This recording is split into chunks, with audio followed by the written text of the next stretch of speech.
고 조비오 신부에 대한 사자 명예훼손 혐의로 기소된 전두환 씨가 23년 만에 법정에 섰습니다. 전 씨는 헬기 사격설의 진실이 확인되지 않았다며 공소 사실을 전면 부인했습니다. 가수 승리의 성접대 알선 정황이 담긴 단체 채팅방에서 성관계 동영상이 유포됐다는 의혹이 제기됐습니다. 논란이 커지자 승리는 연예계를 은퇴하겠다고 밝혔습니다. 중국이 추락 사고로 탑승자 전원이 숨진 보잉 737 맥스 8의 운항을 잠정 중단했습니다. 국내 항공사도 해당 기종을 수십 대나 추가 도입할 예정이어서 국토부가 긴급 안전 점검에 나섰습니다. 고급 전원주택을 돌며 1억 원어치가 넘는 금품을 훔친 남성이 구속됐습니다. 인터넷에서 인적이 드문 전원주택을 물색한 뒤 밤낮을 가리지 않고 절도 행각을 벌였습니다.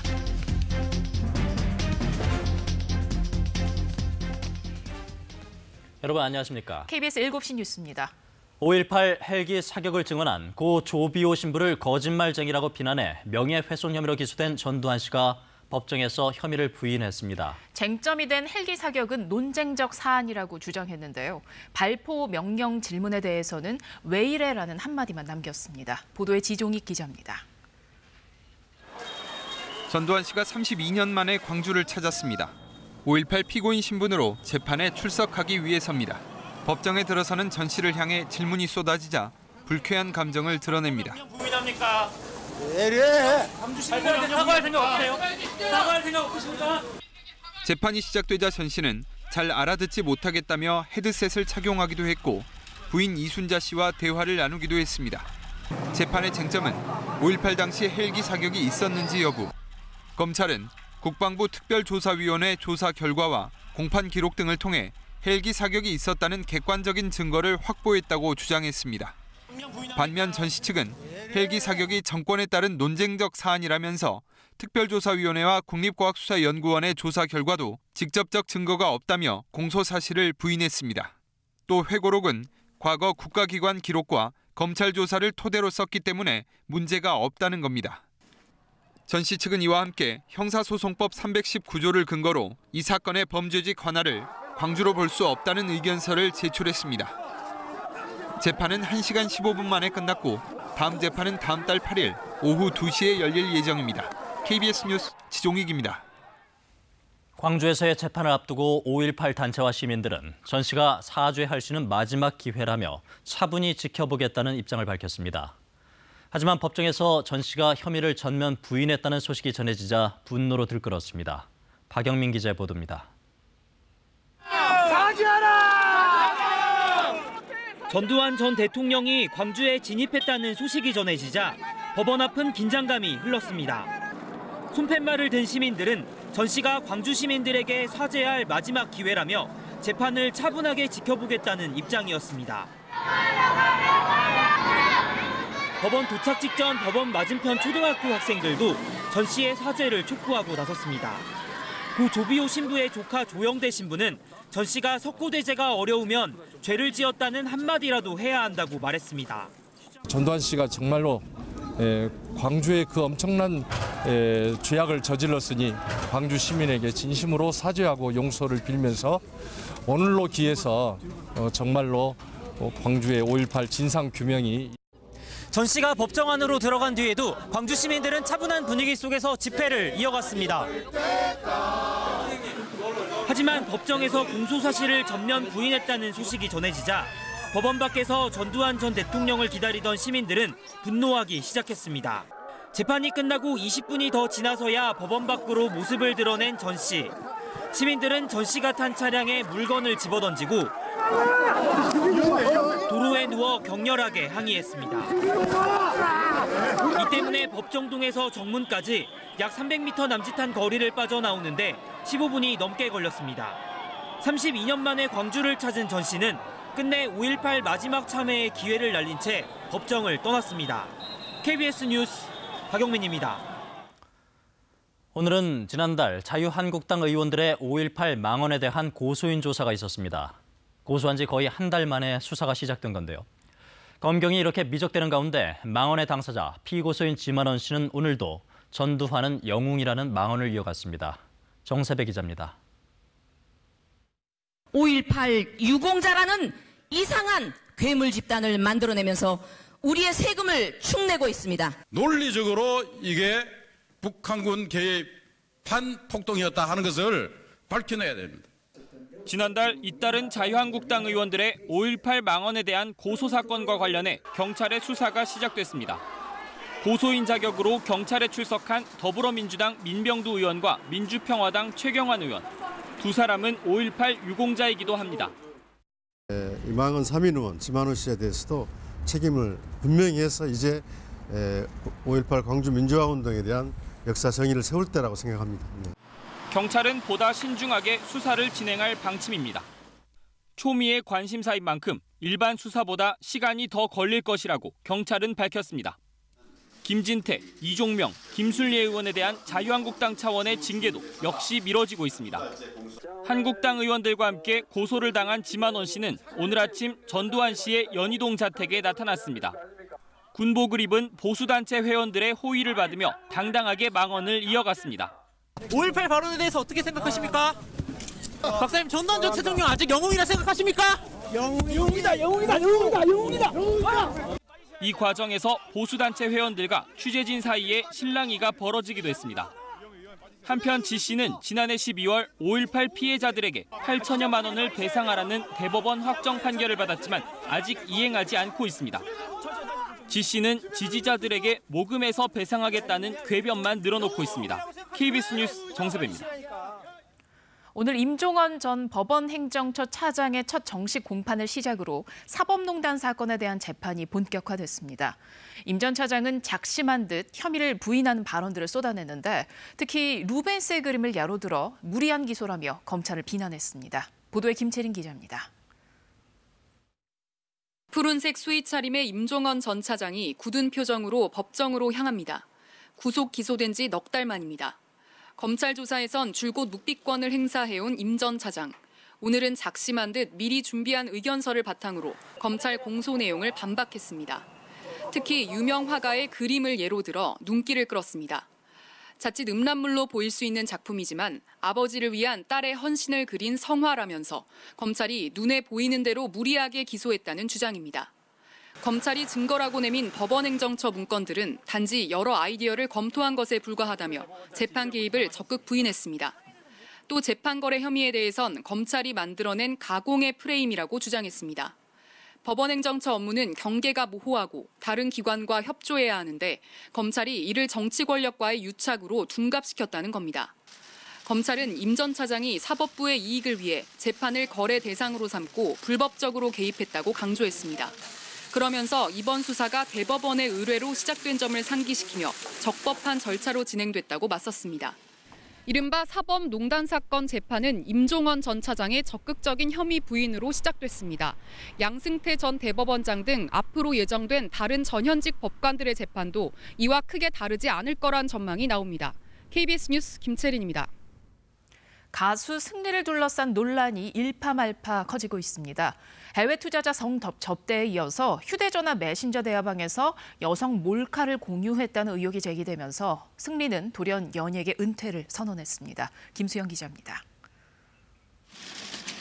이른바 승리 대화방이라고 불리는 휴대전화 메신저 단체 대화방을 둘러싼 새로운 의혹이 드러났습니다. 한 인터넷 매체는 이 대화방에 남자 연예인 2명이 포함됐고 여성을 찍은 몰래카메라 동영상과 사진이 공유됐다고 보도했습니다.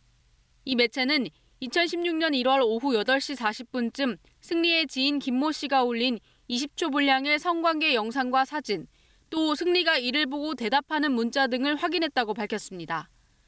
승리 대화방을 수사하고 있는 서울지방경찰청 광역수사대는 대화방 메시지 내용이 방대하다며 오간 영상물들이 불법으로 촬영되고 유포됐는지 따져보고 있다고 밝혔습니다.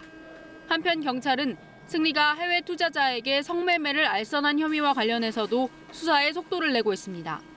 승리를 피의자로 전환해 정식 수사를 시작한 경찰은 승리를 출국 금지하고 남자 연예인 1명을 참고인 신분으로 소환 조사했습니다. 이와 함께 대화방에 참여한 인물들과 경찰이 유착한 정황도 포착하고 사실관계를 파악하고 있습니다. 논란이 커지자 승리는 오늘 오후 5시 40분쯤 SNS에 입장문을 올리고 죄송하고 또 죄송하다며 연예계를 은퇴하겠다고 밝혔습니다. KBS 뉴스 김수연입니다. 지난해 특수학교인 인강학교에서 사회복무요원들이 장애 학생들을 때리고 감금한 것으로 드러나 큰 충격을 줬는데요.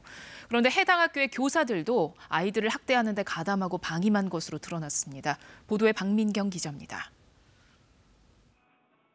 아이들을 비좁은 사물함과 책상 밑에 가두고 여러 차례 주먹으로 때리기까지 합니다. 지난해 10월 장애 학생 폭행으로 논란이 된 서울 인강학교 학대 사건입니다. 검찰 수사 결과 피의자는 인강학교 현직 교사 2명을 포함해 5명으로 늘어났습니다.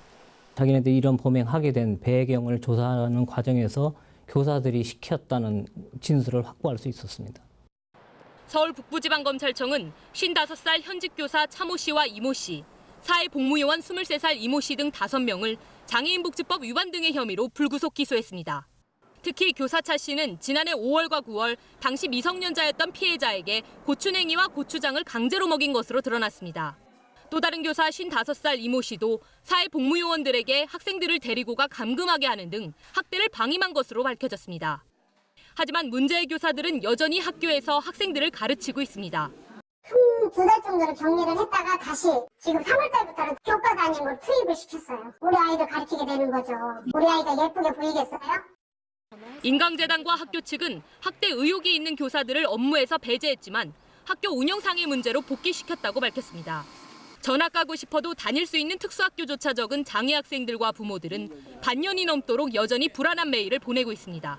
KBS 뉴스 박민경입니다. 문재인 대통령이 오늘 브루나이 국왕과 정상회담에서 브루나이가 신남방 정책의 중요한 협력 국가임을 강조했습니다. 자원 부국인 브루나이와 LNG 협력 사업도 강화하기로 했습니다. 김지선 기자입니다. 원유와 천연가스 수출이 국내 총생산의 50% 넘게 차지하는 자원 부국 브루나이. 문재인 대통령은 볼키아 브루나이 국왕과의 정상회담에서 정부의 신남방 정책에 브루나이가 중요 파트너임을 강조했습니다. 볼키아 국왕은 적극적인 지지를 표하면서 한 아세안 대화 조정국으로서 긴밀하게 협력해 나가겠다고 밝혔습니다. 한국에서 열리는 특별정상회의의 성공을 적극 지원해 주신 데 대해서 특별히 감사를 드립니다. 두 정상은 특히 가스전 탐사와 생산, 수송, 판매 등 LNG 관련 전 분야에 걸친 협력을 확대해 나가기로 합의했습니다. 문 대통령은 우리 기업이 기술력을 앞세워 수주한 대형 인프라 건설 현장도 찾아 근로자들을 격려했습니다. 템부롱 대교는 동서로 나뉜 브루나이를 연결하는 약 2조 원 규모의 대규모 국책 사업으로 올해 말 완공을 앞두고 있습니다. 2차 북미 정상회담 이후 문 대통령의 첫 외교 무대였지만 대북 문제는 논의되지 않았다고 청와대는 설명했습니다. 국빈 만찬을 끝으로 브루나이 일정을 마친 문 대통령은 내일 2번째 순방지인 말레이시아 쿠알라룸푸르로 향합니다. KBS 뉴스 김지선입니다. 더불어민주당 홍영표 원내대표가 오늘 국회 교섭단체 대표 연설을 했습니다.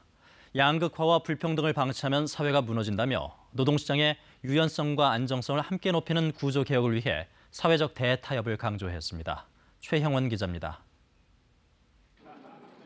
노동운동가 출신으로 민주노총과 여러 차례 갈등을 빚어온 더불어민주당 홍영표 원내대표. 연설 상당 부분을 노동시장 개혁에 할애했습니다. 특히 일자리 양극화를 문제로 꼽고 사회적 대타협으로 이를 풀자고 했습니다. 노동시장의 유연성과 안정성을 동시에 높이자는 겁니다. 노동계는 해고는 살인이라면서 유연성 확대를 거부하고 경제계는 안정성을 강화하면 기업에 부담이 된다고 반대했습니다.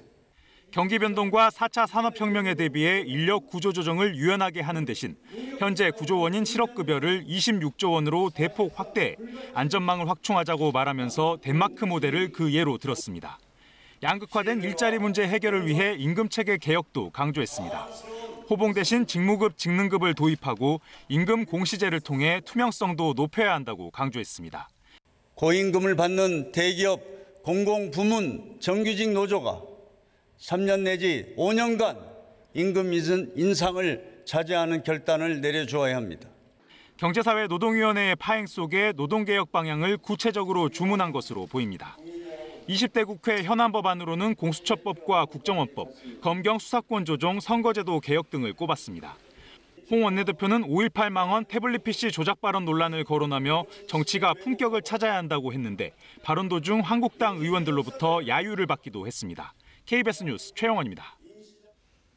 신용카드 소득공제를 두고 논란이 일자 정부가 진화에 나섰습니다. 당장 폐지하겠다는 것은 아니라는 건데 고소득층부터 단계적으로 혜택을 줄여나가는 방안이 거론되고 있습니다. 오수호 기자가 보도합니다. 직장인 김혜민 씨는 물건을 살 때 주로 신용카드를 사용합니다. 가지고 다니기도 편하고 결제하기도 편해서 저는 아직 미혼이기 때문에 신용카드로 보통 세금 혜택을 보고 있는데요. 그런데 홍남기 경제부총리가 지난주 이 혜택을 축소하는 방안을 검토하겠다고 밝히면서 논란이 일었습니다. 탈세를 막기 위해 20년 전 도입된 뒤 계속 시효가 연장됐는데 그 목적을 충분히 달성했다는 게 홍 부총리의 설명이었습니다. 이에 대해 직장인들의 반발이 일었습니다. 직장인 한 명이 돌려받는 평균 세금 51만 원 가운데 카드 소득 공제가 절반을 차지할 정도로 중요한 절세 항목이기 때문입니다. 이러자 기획재정부가 제도를 당장 폐지하겠다는 뜻은 아니라며 해명에 나섰습니다. 증세나 제로페이를 지원하기 위한 것도 아니라며 선을 그었습니다. 다만 지난해 국회가 시효를 연장할 때도 종합적인 검토가 필요하다는 의견을 냈었다며 개편할 뜻을 내비쳤습니다. 일거에 폐지하기보다 이제 단계적으로 축소하는 것이 맞다 이렇게 보고 있고요. 방법도 중간 소득층 이하보다는 이제 고소득층의 감면을 좀 줄이는 형태가 될 것 같습니다. 앞서 지난해 기재부는 국회에 제출한 보고서에서 연봉 1억 원이 넘는 고소득층에 카드 소득공제 혜택이 집중되고 있다는 문제를 제기했습니다. KBS 뉴스 오소입니다. 어제 에티오피아 항공 여객기가 이륙 직후 추락하면서 탑승자 전원이 숨졌는데요. 중국 정부는 이번 사고 비행기와 같은 기종의 운행을 잠정 중단했습니다. 이하경 기자입니다. 어제 오전 에티오피아에서 케냐로 가던 중 추락한 에티오피아 항공 소속 보잉 737 맥스 기종의 추락 현장입니다. 부서진 동체 조각들이 발견됐고 희생자 시신 수습 작업이 진행 중입니다. 에티오피아 당국은 사고 비행기의 승객 149명과 승무원 8명이 탔지만 생존자는 없다고 공식 확인했습니다. 케냐와 중국 등 최소 35개 이상의 탑승객 국적이 확인된 가운데 한국 국적 탑승자는 없다고 우리 외교부가 공식 확인했습니다. 에티오피아 항공은 사고 기종을 지난해 11월 처음 도입했습니다. 아ው로플라ኑ ከተረከብነው በኋላ የመጀመሪያ ቼክ ሜንተናንስ ፌብሩዋሪ 4 2019 ተደርጓል እና ንጹህ አውሮፕላን ነው። ቅድም እንዳልኩትም አዲስም ነው። 사고 여객기는 보잉사가 2017년부터 민간 항공사에 공급을 시작한 기종으로 지난해 인도네시아에서 추락해 탑승자 전원이 숨진 라이언에어 여객기와도 같은 기종으로 확인됐습니다. The air accident investigators will not be ignoring that similarity.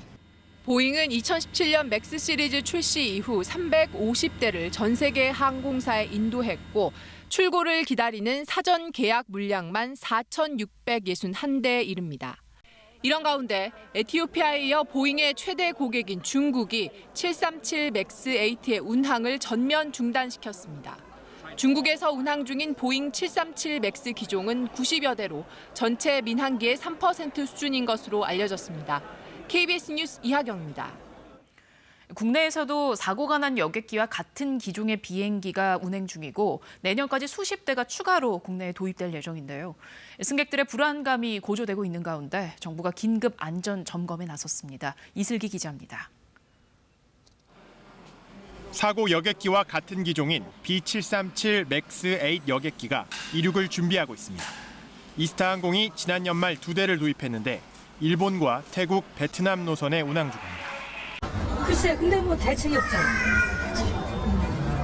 지금 그렇다고 비행기 바꿔달랄 수 없잖아.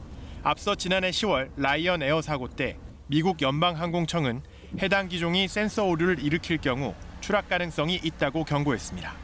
넉 달 만에 비슷한 참사가 또 일어나자 국토부는 이스타 항공에 대한 긴급 점검에 나섰습니다. 비상 상황 발생 시에 그 조종사들이 자동 모드를 수동으로 해야 되는 그런 절차들이 있는데 그런 절차들을 숙지하고 있는지에 대해서 확인했습니다. 이스타 항공은 해당 기종의 운항을 중단할 계획은 없다며 신중한 입장을 밝혔습니다. 국토부의 특별 안전 점검에 적극적으로 협조를 할 예정이고 선제적인 예방 점검 조치를 강화해서 안전 운항에 만전을 기할 예정입니다. 보잉사의 최신 기종인 맥스8 여객기는 앞으로도 국내 도입이 줄줄이 예고돼 있습니다. 당장 5월에 대한항공이 30대, 6월에 티웨이가 넉 대를 들여옵니다. 제주항공도 내년에 50대를 들여오기로 계약을 맺었습니다. 긴급 특별 훈련을 실시해서 비상 상황이 혹시 발생하게 되면은 그 항공사에 있는 그 종합통제센터와의 긴밀한 연락 체계를 유지해서 안전 조치가 바로 이루어질 수 있도록. 추락 사고 원인이 정확히 밝혀지려면 길게는 1년 가까이 걸리는 상황. 항공사와 인터넷 사이트에는 해당 기종 여객기를 예매한 승객들의 취소와 환불 문의가 이어지고 있습니다. KBS 뉴스 이슬기입니다. 세종시의 한 대학에서 수익 사업에 학생들을 동원해놓고 임금을 주지 않은 것이 드러나 물의를 빚고 있습니다.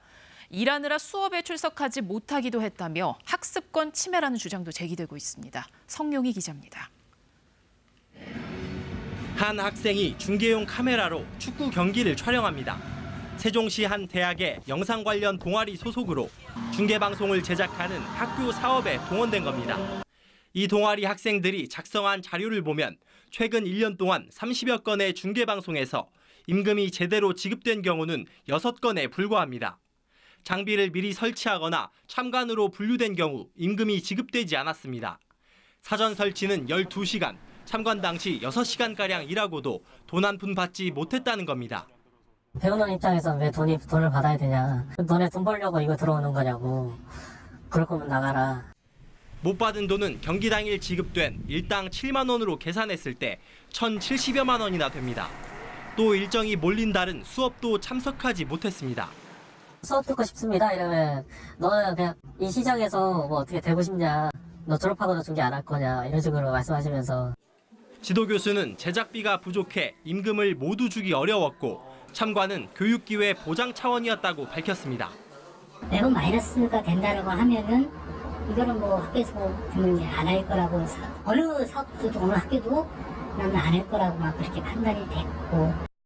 학교 측은 학생들이 요구한 임금을 지급하는 한편 진상 조사를 벌여 해당 교수 등 관련자에 대한 징계 수준을 결정할 방침입니다. KBS 뉴스 성룡입니다. 최근 수도권을 중심으로 음식물 쓰레기에 대한 우려가 커지고 있습니다. 쓰레기로 만든 건조 분말의 유통이 막히면서 처리 업체의 창고가 포화 상태에 이르렀기 때문인데요. 무슨 일인지 조지영 기자가 취재했습니다. 창고 안에 포대가 가득 쌓여 있습니다. 더 이상 쌓을 곳이 없을 정도입니다. 포대 안에는 음식물 쓰레기를 처리해 만든 건조 분말이 들어 있습니다.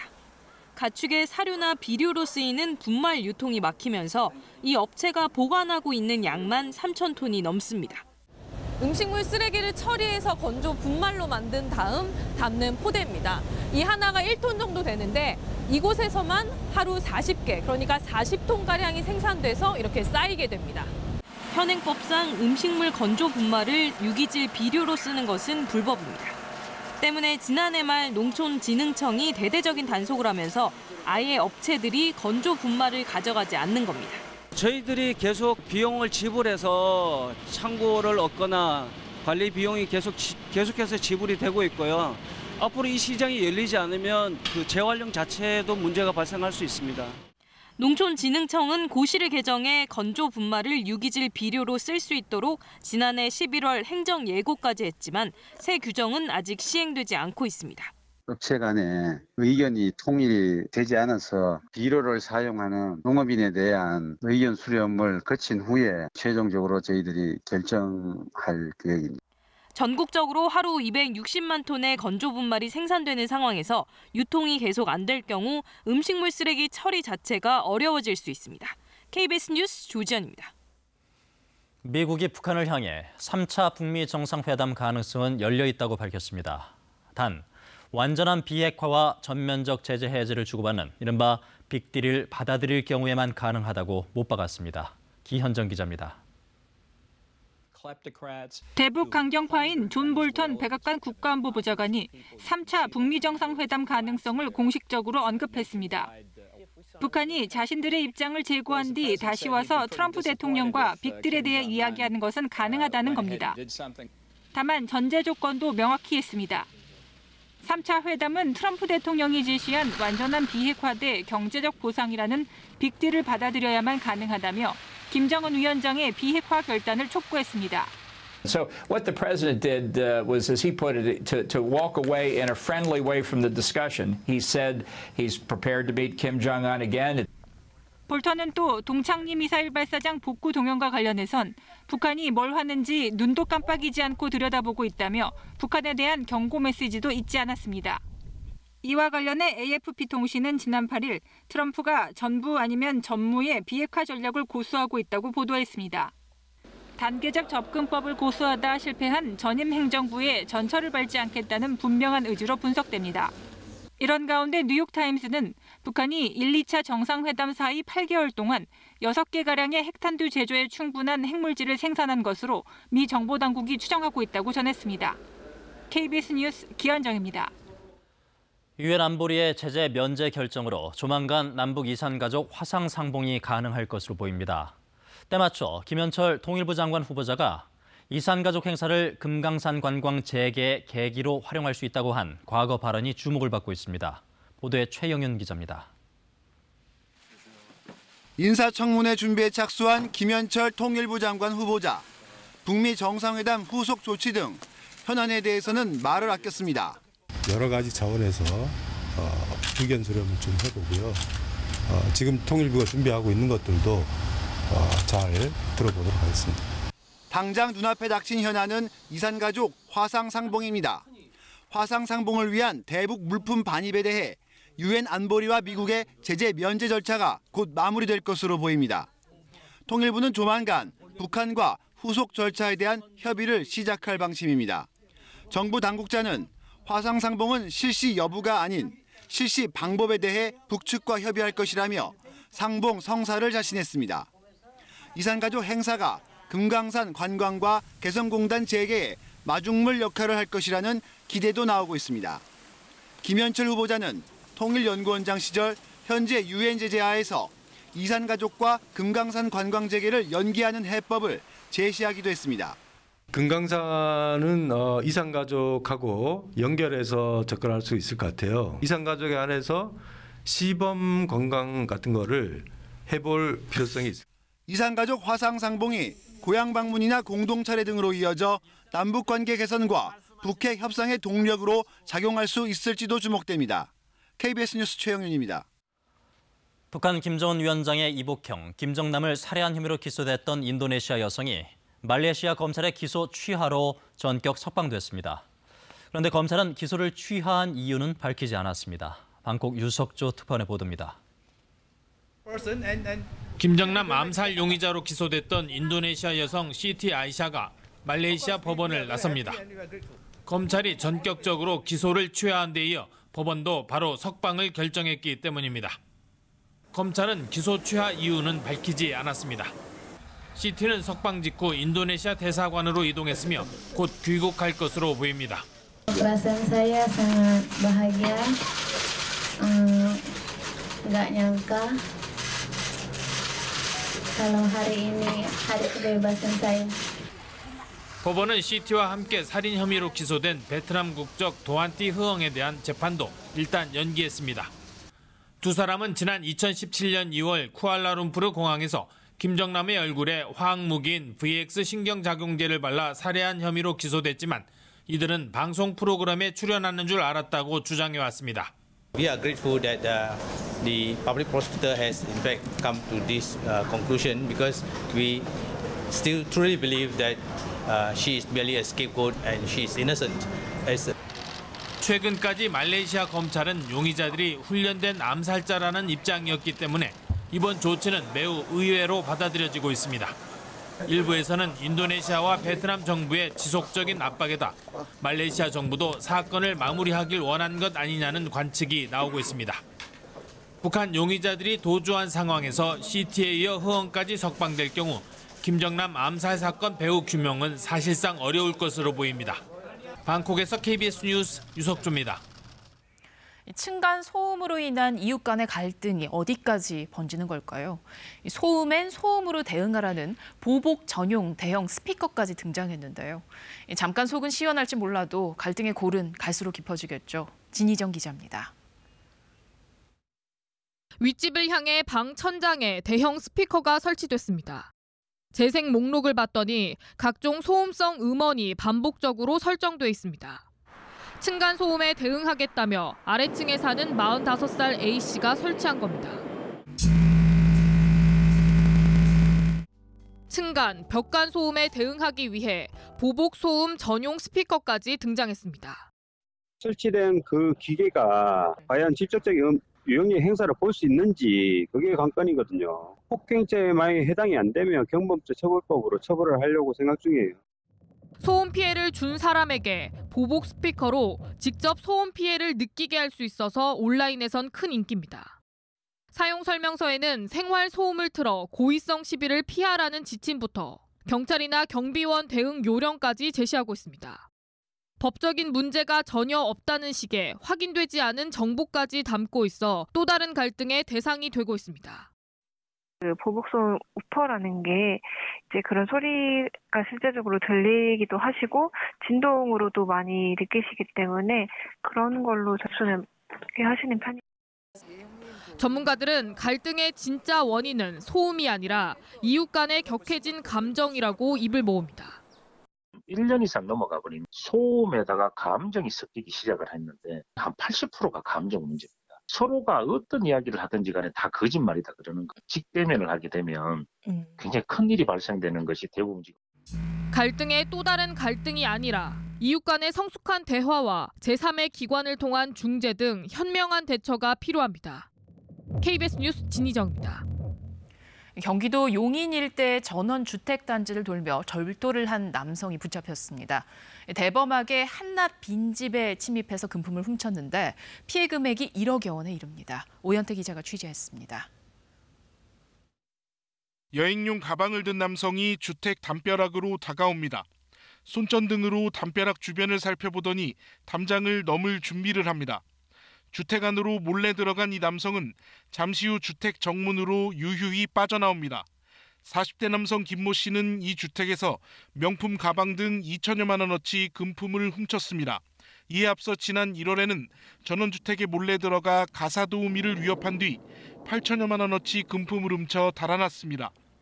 전원주택단지는 이렇게 한낮에도 인적이 드물어 김 씨는 대범하게 정오 무렵 강도 행각을 벌였습니다.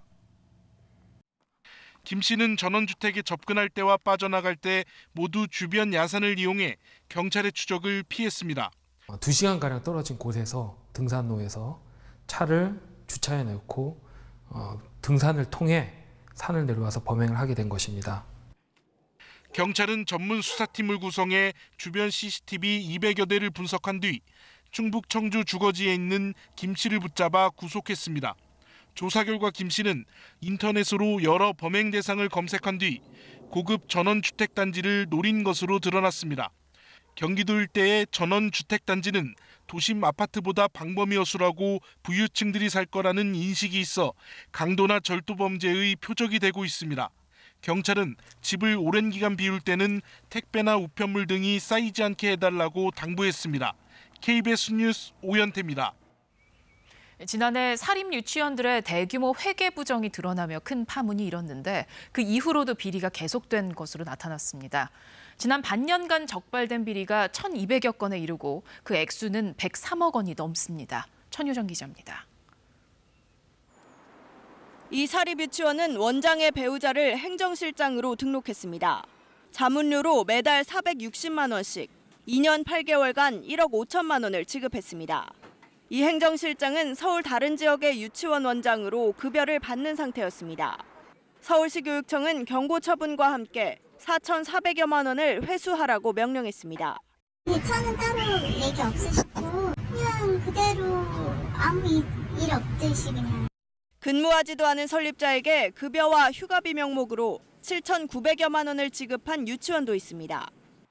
광주 지역의 한 유치원은 학부모한테서 특성화 프로그램 운영비 3천만 원을 받은 뒤 회계 처리를 제대로 하지 않았습니다. 전국 시도교육청이 지난해 9월부터 6개월간 전국 300곳의 유치원을 감사한 결과 92%가 넘는 유치원에서 회계 비리 등이 드러났습니다. 적발 건수만 1,200여 건, 금액은 103억 원에 달합니다. 회계 부정, 사적 사용을 저지른 일부 유치원의 태도에 다시 한번 분노합니다. 이제라도 유치원 3법 처리 위해서 협조해 주실 걸 당부드립니다. 예산을 투명하게 관리할 수 있는 국가 회계 시스템 에듀파인 도입을 반대하며 계약 연기 투쟁을 주도했던 이덕선 한유총 이사장은 오늘 사임했습니다. KBS 뉴스 천유정입니다. 자율주행차가 주변 상황을 빠르게 인식하고 돌발 상황에 신속히 대처하기 위해서는 초고속 통신망 기술이 필수적인데요.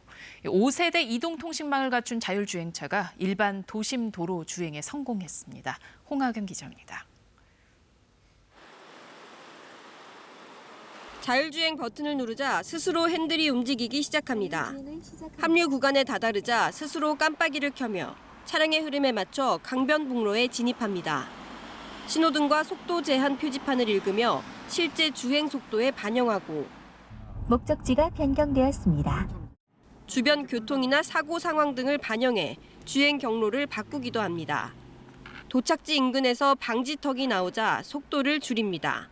현재 위치 정보를 알기 위해서는 GPS라는 센서를 사용하죠. GPS 센서는 에러가 보통 10m 이상이 나는데 이런 5G 기술을 이용하면 에러가 2-3cm로 줄어들 수 있습니다.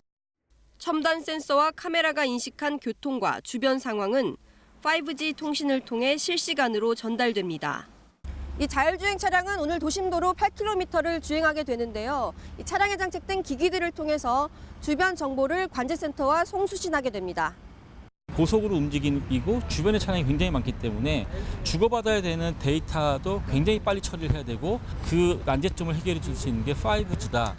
이번 시험 주행은 자율주행차 한 대만 가지고 진행돼 다른 자율주행 차량과의 데이터 송수신 등은 또 다른 과제로 남았습니다.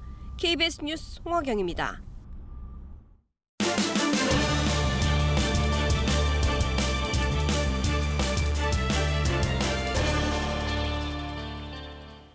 현재 전국이 흐린 가운데 수도권과 강원 지역을 중심으로 미세먼지 농도가 높습니다. 내일 또다시 국외 미세먼지가 유입이 되면서 오전에는 서쪽 지방, 오후에는 남부 지방에서 미세먼지 농도가 일시적으로 높게 나타나겠는데요. 하지만 오후부터 차가운 북풍이 강하게 불면서 미세먼지는 금세 해소될 것으로 보입니다. 현재 경기 남부, 충청과 호남 지역에서는 비가 내리고 있습니다. 이 비는 밤에 대부분 그치겠는데요. 하지만 내일 오후에 또다시 경기 동부, 강원 영서와 산간, 충청과 남부지방에서는 비가 내리겠습니다. 비의 양은 많지 않겠지만 벼락과 돌풍이 동반되는 곳이 있겠습니다. 내일 아침 기온은 서울이 3도, 청주와 전주 4도, 대구 5도 등으로 오늘보다 조금 높겠습니다. 낮 최고 기온은 서울이 9도, 청주 12도, 대구 15도 등으로 오늘과 비슷하겠지만 바람이 불어서 오늘보다 더 쌀쌀하게 느껴지겠습니다. 바다의 물결은 전해상에서 높게 일겠고요. 금요일에 또다시 전국에 비나 눈이 오겠습니다. 기상정보였습니다. KBS 7시 뉴스를 마칩니다. 시청해주신 여러분 고맙습니다.